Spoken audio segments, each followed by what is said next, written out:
اور اے نبی، ان کو آدم کے دو بیٹوں حابیل اور قابیل کے حالات جو بالکل سچے ہیں پڑھ کر سنا دو کہ جب ان دونوں نے بارگاہ الہی میں ایک ایک نیاز پیش کی تو ایک کی نیاز تو قبول ہو گئی اور دوسرے کی قبول نہ ہوئی۔ تب قابیل حابیل سے کہنے لگا کہ میں تجھے قتل کر دوں گا۔ اس نے کہا کہ اللہ پرہیزگاروں ہی کی نیاز قبول فرمایا کرتا ہے، اگر تو مجھے قتل کرنے کے لیے مجھ پر ہاتھ چلائے گا تو میں تجھ کو قتل کرنے کے لیے تجھ پر ہاتھ نہیں چلاؤں گا۔ مجھے تو اللہ رب العالمین سے ڈر لگتا ہے، میں چاہتا ہوں کہ تو میرے گناہ کو بھی سمیٹ لے اور اپنے گناہ کو بھی، پھر تو اہل دوزخ میں سے ہو جائے، اور ظالموں کی یہی سزا ہے۔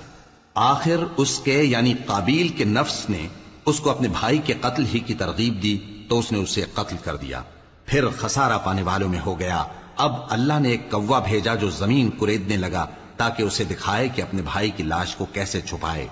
کہنے لگا ہائے کمبختی، مجھ سے اتنا بھی نہ ہو سکا کہ اس کوے جیسا ہی ہوتا کہ اپنے بھائی کی لاش چھپا دیتا۔